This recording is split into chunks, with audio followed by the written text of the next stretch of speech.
आप सभी इस वीडियो को शुरू से तो ज़रूर देखें, वीडियो तो लाइक करें, चैनल पर नए हैं तो चैनल को सब्सक्राइब जरूर करें ताकि आप सभी को कोई भी इन्फॉर्मेशन है सबसे पहले सटीक मिले। तो देखिए, आज हम इस टॉपिक को लेकर तो चर्चा करने वाले हैं जो PSSC second inter level PSSC की सेकेंड इंटर लेवल की जो फॉर्म भरने की तिथि समाप्त हो चुकी है और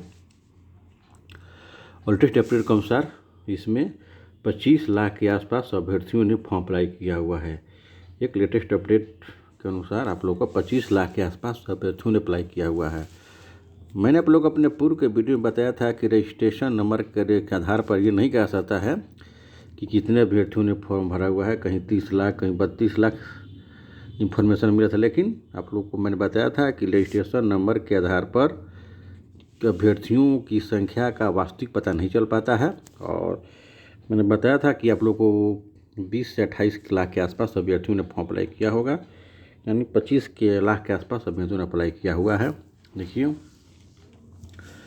तो सभी जिस तरह से अभ्यर्थियों की जो निश्चित संख्या आप लोग के सामने आ गई है, मोटा मोटी का रुझान मिल गया है कि लगभग 20-25 लाख के आसपास अभ्यर्थियों ने फॉर्म अप्लाई किया हुआ। और बहुत सारे चैनलों पर आप लोग को दिखाया जा रहा होगा कि एक सीट पर 200 अभ्यर्थी हैं, 300 अभ्यर्थी हैं, 600 अभ्यर्थी हैं, बहुत सारे न्यूज़ आपको दिखाया जा रहा होगा। लेकिन आप लोगों को ऐसे न्यूज़ के प्रति भ्रमित नहीं होना है।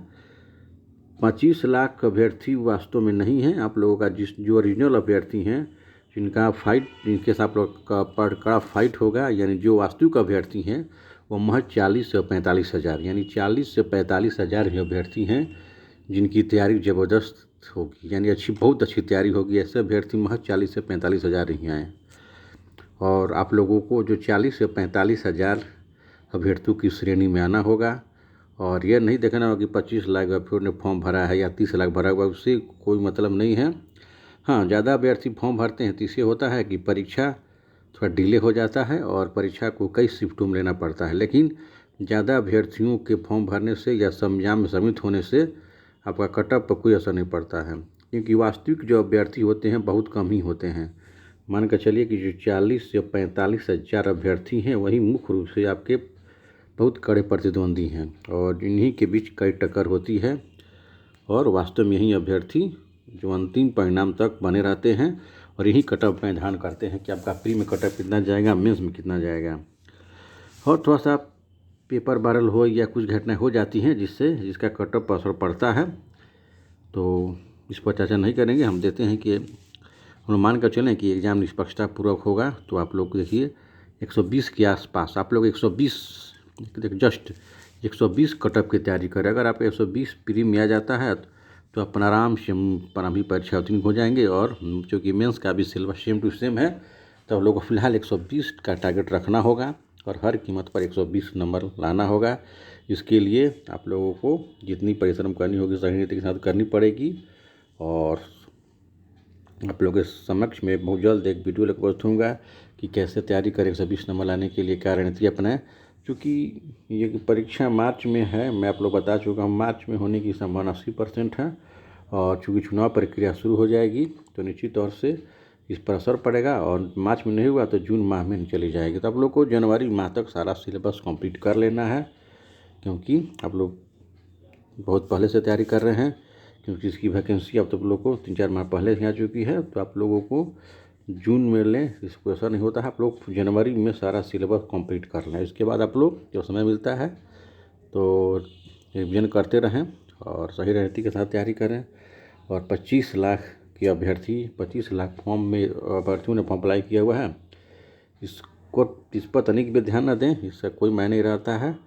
वास्तविक अभ्यर्थी 40 से 45 हज़ार ही महज रूप से आप लोग को 40 से 45 हज़ार अभ्यर्थियों के बीच करीब प्रतिद्वंदिता होगी और यहीं अंतिम समय तक बने रहेंगे। और चूँकि इसमें सीटें बढ़ने वाली तो निश्चित तौर से 80 हज़ार के आसपास प्रारंभिक परीक्षा में रिजल्ट आएगा। देखिए, आप लोगों को सही रणनीति के साथ तैयारी करनी होगी।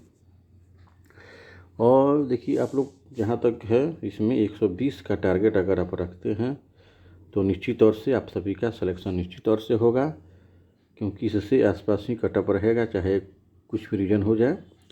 और मुख्य परीक्षा का सिलेबस जो सेम टू सेम है, तो मुख्य परीक्षा की रणनीति हम लोग अलग प्रारंभिक परीक्षा के बाद से देखेंगे।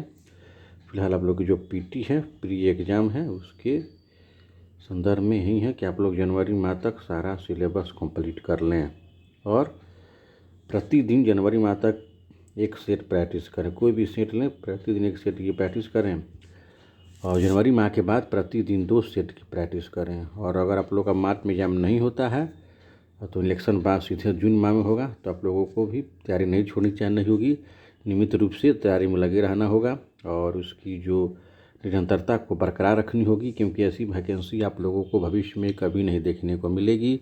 ऐसा सुनहला अवसर आप लोगों के लिए पहली बार और अंतिम बार आया है, क्योंकि लोकसभा के इलेक्शन के मद्देनज़र सारी बहालियाँ समय क्लियर होंगी, समय पर ही क्लियर होंगी। और जो कि 2024 के लोकसभा के बाद 25 में राज्य विधानसभा का चुनाव है, तो निश्चित तौर से सरकार पर दबाव रहेगा इस बहाली को समय पर पूरा करने के लिए। और इसी के साथ आप लोग का CGL 4 है, जो CGL 4 है और परिचारी की भी वैकेंसी आप लोग को 2 और बहाली PSSC के द्वारा देखने को मिलेगी ही। तो अगर आप सेकंड इंटर लेवल की तैयारी करते हैं तो CGL 4 और परिचारी की वैकेंसी भी आप लोगों के पकड़ में आ जाएगी, यानी इसके आधार पर आप इन 2 एग्जाम में भी सफल हो सकते हैं। और चूँकि CGL 4 है अपने आप में काफ़ी महत्वपूर्ण एग्ज़ाम है, इसको आप लोग मिनी IAS भी कह सकते हैं। जो CGL का एग्ज़ाम होता है बिहार में, आप उसको मिनी IAS भी कह सकते हैं, यानी कि इसका इम्पोर्टेंस काफ़ी महत्वपूर्ण है। तो बिहार में जो सचिवालय सहायक ASO पदनाम से जाने लगे हैं, निश्चित तौर से जो केंद्रीय सचिवालय कर्मी के समक्ष इनका दर्जा हो गया है। और झारखंड में जिस तरह से ASO कहलाते हैं, उसी के तर्ज पर बिहार में भी सचिवालय सहायकों को ASO का दर्जा मिल चुका है। तो निश्चित तौर से CGL 4 सभी के लिए महत्वपूर्ण होगा। और जो सेकंड इंटर लेवल की तैयारी के संदर्भ में जहाँ तक अपडेट है, तो आप लोग तैयारी में लगे रहें, निश्चित तौर से लगे रहें और प्रतिदिन 10 घंटे से कम का अध्ययन न करें। निश्चित तौर से 10 घंटे का अध्ययन करें और समय बांध कर दो घंटे की टाइम टेबल बनाकर अभ्यास करें। और देखिए जो है ना मैथ, इसमें आप लोग का मैथ होता है मैथ, रीजनिंग, साइंस और ज्योग्राफी। ये चार सेक्शन आप लोग मजबूत करना होगा, क्योंकि इससे आप लोग को 100 प्रश्न रहेंगे। अगर आप इस 100 में लगभग अगर आप 80 से भी 85 कर सकते हैं, 80 से 85 नंबर ला देते हैं, 85 नंबर इसमें ला देते हैं और आप लोग का इस तरह से उसमें 50 सामान्य अध्ययन के प्रश्न रहेंगे जिस GS के। तो अगर आप 100 में 85 भी नंबर ला देते हैं, उसमें आप लोग का 35 भी नंबर आ जाता है, तो 10 नहीं हो पाएगा। तो इसमें आप लोग को निश्चित तौर से 100 में 90 नंबर लाना होगा, 100 में 90 नंबर के आसपास लाना होगा, तब 90 हो जाएगा इसमें। और 50 में आप लोग का 35 भी आता है, तो 125 के आंकड़े को आप लोग पार कर जाइएगा। अब ये अभ्यर्थी अगर 100 जो मैथ, रीजनिंग, साइंस, ज्योग्राफी का सेक्शन है उसमें 90 नंबर लाना पड़ेगा। और अभियंत्रण अभ्यास इसमें नंबर लाना संभव है, बिल्कुल संभव है। और GS में अगर आप लोग का जो है 50, GS में जिस तरह से 50 नंबर आप लोग का 35 भी नंबर आ जाता है, क्योंकि सामान्य अध्ययन का दायरा बहुत बड़ा है।